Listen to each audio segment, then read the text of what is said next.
আসসালামু আলাইকুম। আমি ডক্টর নাজমুল। আজকে আপনাদের সাথে আমি আলোচনা করব ভ্যাকসিন দেওয়ার পরে কি কি পার্শ্ব প্রতিক্রিয়া হইতে পারে। আমার কাছে খুব কমন একটা প্রশ্ন আসে যে স্যার ভ্যাকসিন দেওয়ার পরে সারাদিন ধরে একদম শুয়ে আছে, ও কোনো রকম আলটিমেটলি সাউন্ড করতেছে না, আবার কখনো কখনো দেখা যায় যে অনেক বেশি পরিমাণ ডাকাডাকি করতেছে আর মুখে একদম খাবার দাবার সব অফ করে দিচ্ছে। এই সমস্যাটা আসলে কতদিন থাকবে বা এটা কিভাবে আমরা সমাধান করতে পারি, আজকে আমরা সেই বিষয়গুলো নিয়েই জানার চেষ্টা করব। মানে ওভারঅল একটা ভ্যাকসিন পরবর্তী সময়ে কি কি সমস্যা ফেস করতে হইতে পারে এবং এটাকে আমরা ঠিক কিভাবে সামলায় উঠবো, এই বিষয়টাই আজকে আপনাদেরকে জানানোর চেষ্টা করব আমি। তো এখন তাহলে চলুন আগে আমরা জেনে নেই যে ভ্যাকসিন দেওয়ার পরে সাধারণত কি কি লক্ষণ প্রকাশ পাইতে পারে। কি কি ভ্যাকসিন বিড়ালকে দিতে হবে এ সম্পর্কে এই প্লেলিস্টটার মধ্যেই একটা ভিডিও আছে, তো আপনারা চাইলে ওইটা দেখে নিতে পারেন। আমি আর আজকের ভিডিওতে ওইটা আলোচনা করব না যে বিড়ালকে আসলে কি কি ভ্যাকসিন দিতে হয়, কত মাস বয়সে এই ভ্যাকসিনগুলো শুরু করতে পারি এবং কতদিন পর পরে এটা দিতে হয়, সেই সম্পর্কিত ভিডিও আছে, ওইটা আপনারা খুঁজলেই পেয়ে যাবেন। আজকে শুধুমাত্র আমি আলোচনা করব যে বিড়ালের এই ভ্যাকসিন দেওয়ার পরে কি কি লক্ষণ প্রকাশ পাইতে পারে এবং সেটা আমরা কিভাবে সামলাবো। এখন আমি যে লক্ষণগুলোর কথা বলবো সাধারণত এই লক্ষণও না, এগুলো হচ্ছে একটা পার্শ্ব প্রতিক্রিয়া আপনি বলতে পারেন। এই পার্শ্ব প্রতিক্রিয়াগুলো সাধারণত 1 থেকে 2 দিন, মানে 24 থেকে 48 ঘন্টা পর্যন্তই আপনি এটাকে নর্মাল হিসেবে ভেবে নেবেন। যদি এই লক্ষণগুলো ভ্যাকসিন দেওয়ার 48 ঘন্টার পরেও থেকে যায়, তখন আপনাকে একটু অন্য কিছুর দিকে চিন্তা ভাবনা করতে হবে যে না, এটা হয়তোবা তাহলে নর্মাল কিছু হইতেছে না, এটা অন্য কোনো দিকে আস্তে আস্তে মুভ করতেছে, এখন আমাকে একটু ভিন্ন কিছু ভাবতে হবে।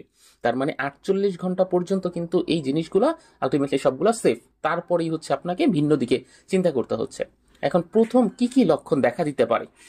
প্রথমত, ও সারাদিন একদম ঘুমাবে, একদম অবসন্ন থাকবে, মানে সেরকম কোনো নড়াচড়া করবে না, বা আগে যেরকম প্লেফুল ছিল অতটা আর প্লেফুল থাকবে না। এটা একদম প্রথম লক্ষণ, মানে মেইনলি এটাই আপনি দেখতে পারবেন।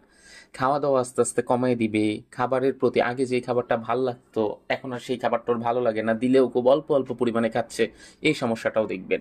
তারপরে শরীরের যে নর্মাল টেম্পারেচার আছে, ওই নর্মাল টেম্পারেচার মানে 101 আর 102 থেকে কিছুটা বেড়ে যাবে, 103 3.5 পর্যন্ত এটা হইতে পারে। কিন্তু আবার 105 6 গেলে তখন কিন্তু এটা চিন্তার বিষয়, মানে অতটা পরিমাণও বাড়ে না। 101 2 যদি নর্মাল হয় তাহলে এটা 103 3.5 4 সর্বোচ্চ এই পর্যন্ত একটু জ্বর জ্বর ওর শরীরের মধ্যে আপনি দেখতে পারবেন। আর আপনি যখন ওকে ডাক দিবেন তখন দেখবেন যে ও অত বেশি সাড়া দিচ্ছে না, মানে আপনি খুব ডাকাডাকি করলেও সে চুপচাপ থাকতেছে, এক জায়গায় যে জায়গায় বসে আছে প্রায় অনেকক্ষণ যাবতই সেই জায়গায় বসে থাকতে পারে। শরীরের যেই জায়গায় ইনজেকশনটা দেয়া হয়েছে সেই ইনজেকশনের সাইডটা কিছুটা পরিমাণ ফুলে যাবে, মানে নর্মালের চেয়ে ওই জায়গাটা একটু লাল হয়ে যাবে, একটু ওই জায়গাটায় বেশি পরিমাণে ফুলে যাবে। এটাও কিন্তু খুব নর্মাল, কারণ ওই জায়গায় ব্লাড সার্কুলেশনটা অনেক বেশি পরিমাণে এখন হচ্ছে। এবং সর্বোপরি আপনার মনে হবে যে ও সবসময় একটু ঝিমাইতেছে, কেমন জানি একটা ঝিমুনি ঝিমুনি ভাব ওর মধ্যে রয়ে গেছে। এই লক্ষণগুলাই সাধারণত 24 থেকে 48 ঘন্টার মধ্যে আপনি ওর ভিতরে দেখতে পারবেন। এখন চলুন তাহলে আমরা জেনে নেই যে এই সময়টায় ঠিক আপনার করণীয় কি, আপনি ঠিক কিভাবে এই বিষয়টাকে সামলাবেন। প্রথম যে কাজটা করতে হবে সেটা বিড়ালকে একটা শান্ত আর আরামদায়ক একটা পরিবেশ আপনাকে দিতে হবে। ও যদি খুব বেশি রোদ্রের মধ্যে গিয়ে শুয়ে থাকে বা খুব বেশি ঠান্ডা একটা জায়গায় শুয়ে থাকে, আপনাকে ওকে ওই জায়গা থেকে এনে একটা এরকম ওকে পরিবেশ দেয়া যেটা কিনা ওর জন্য খুব বেশি ক্ষতিকর না, মানে খুব বেশি রোদেও না খুব বেশি ঠান্ডাতেও না, একটা আরামদায়ক পরিবেশ ওকে দিতে হবে। আর ও যদি খাবার না খাইতে চায় তাহলে খুব বেশি জোরাজুরি করা যাবে না। এখন ধরুন যে জোরাজুরি করতেছে না, ও একদম খাবারই খাচ্ছে না, তখন আপনি ওকে একটু ফোর্স করবেন যে হ্যাঁ একটু জোর করে ধরে খাওয়াই দেওয়ার চেষ্টা করবেন, ওটা সিরিঞ্জ দিয়ে মুখে একটু একটু করে চিকেন স্টকটা দিবেন। এই কাজটা আপনি তখন করতে পারেন, কিন্তু ওকে সবসময় যে আলটিমেটলি জোরাজুরির উপরে রাখতেছেন এইটা করতে দেওয়া যাবে না। আর এই সময় যেহেতু ও একটু ঝিমাইতেছে, ও পানির পরিমাণটা খুব কম খাবে, এই জন্য আপনার চেষ্টা করতে হবে যে ও পানিটা ঠিক মতো খাচ্ছে কিনা বা একটু পর পর একটু একটু করে পানি খাওয়াই দেয়া, সেটা আপনি করতে পারেন। এরপর ধরুন যে জায়গাটা ইনজেকশন দেয়া হয়েছে সেই জায়গাটা যদি ফুলে যায়, তাহলে সেই জায়গায় হালকা গরম পানির একটা সেক দিতে পারেন, বা কোনো একটা জিনিসকে আলটিমেটলি গরম করে সেই জায়গায় অল্প অল্প করে একটা সেকের মতো ব্যবস্থা করে দিতে পারেন। এই কাজগুলো আপনি সাধারণত ওই যে 24 থেকে 48 ঘন্টার যে সময়টা আছে, 24 থেকে 48 ঘন্টার এই সময়টার মধ্যেই করবেন। এরপর আরেকটা জিনিসের দিকে আপনাকে খুব বেশি লক্ষ্য রাখতে হবে, সেটা ওর কি জ্বরটা খুব বেশি আসে কিনা, ও কি বমি করতেছে কিনা, আর ওর পটিটার কালার চেঞ্জ হয়ে গেছে কিনা বা ধরনটা আলটিমেটলি চেঞ্জ হয়ে গেছে কিনা। এই তিনটা বিষয়ের দিকে আপনাকে একটু আলাদাভাবে খেয়াল রাখতে হবে। এখন কথা হচ্ছে তাহলে কখন আমি আসলে ভেটের সাথে যোগাযোগ করব, মানে কখন এটা সিরিয়াস পর্যায়ের দিকে চলে যাবে। ওই যে বললাম, যদি কিনা 48 ঘন্টার মধ্যেও এটা উন্নতি না ঘটে এই অবস্থার, তারপরে আপনি ভেটের সাথে যোগাযোগ করবেন যে আসলে কি সমস্যাটা হইলো এখানে। আর ও যদি বারবার বমি করে তাহলেও আপনি ভেটের সাথে যোগাযোগ করতে পারেন। ওর ডায়রিয়ার সমস্যা হইলে বা শ্বাসকষ্ট বা হাঁপানির যদি সমস্যা দেখেন, বা হচ্ছে মুখে বা পুরো বডিতে কোনো ধরনের অ্যালার্জির ভাব বা ফুলে যাওয়ার মতো যদি সমস্যা আপনি খেয়াল করেন, তখন হচ্ছে আপনি ভেটের সাথে গিয়ে যোগাযোগ করবেন। কারণ এই কেসগুলা বা এই সিমটমগুলা হচ্ছে আসলে খারাপ দিকে নিয়ে যাইতেছে, এটা বহন করতেছে, এই ইঙ্গিতটা আপনাকে দিচ্ছে।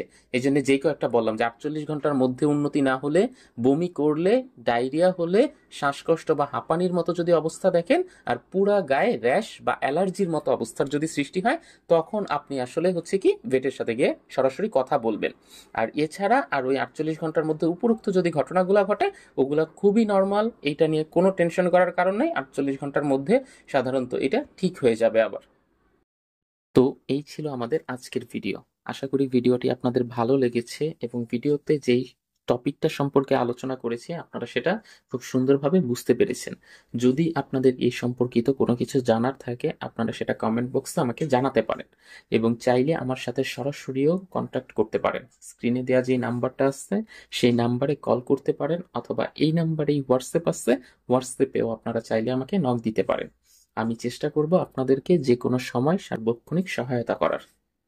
আপনারা চাইলে আমার ফেসবুক পেজ এবং গ্রুপেও জয়েন হতে পারেন। সেখানে সার্বক্ষণিক আপনাদের যে সমস্যাগুলো আছে সেই সমস্যাগুলো জানালেই খুব দ্রুততার সাথে স্বল্প সময়ে আপনারা রিপ্লাই পাবেন।